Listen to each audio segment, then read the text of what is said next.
Now, typically, loan officers aren't fully involved in this process, but you should be aware that it's going on. Now, the first one are the CTRs, or currency transaction reports.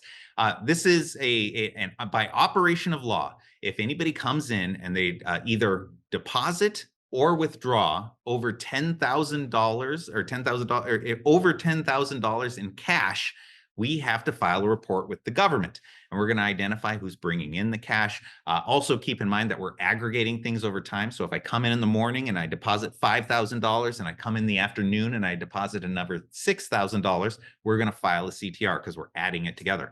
Same on the flip side. If we're removing cash from the financial institution, then it will also trigger a CTR. Now, I'm not going to spend a whole lot of time there. If you're involved in the CTR process, just know I've got a 2-hour webinar where all we do is we talk about CTRs.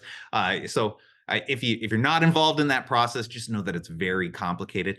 We also have an exemption process where you can go through and identify certain types of customers that we're not going to file CTRs on because we're going to monitor them ourselves, but there's special rules for how that works.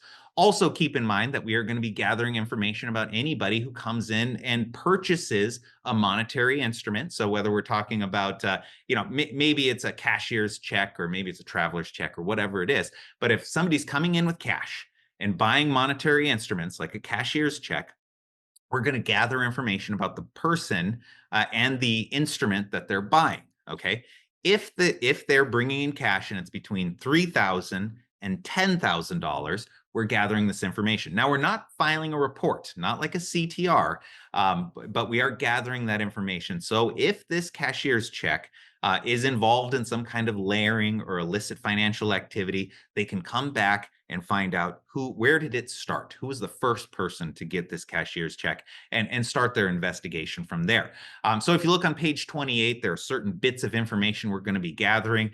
Just keep in mind that we also need to make sure that we're verifying those people's identities. Okay. Now, I know that sometimes that's more of a deposit operation, so you may or may not be involved in that. You just need to be aware that it's happening.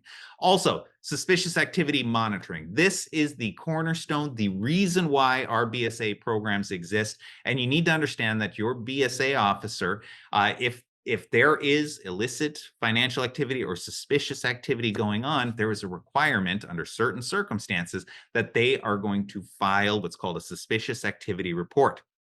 One thing I want to make sure we cover is you are judged on how well your BSA officer catches unusual activity and then files these reports. Okay, so during their exam, they're making sure that this unusual activity is being investigated and it's being reported appropriately. Also, keep in mind, suspicious activity reports are highly confidential.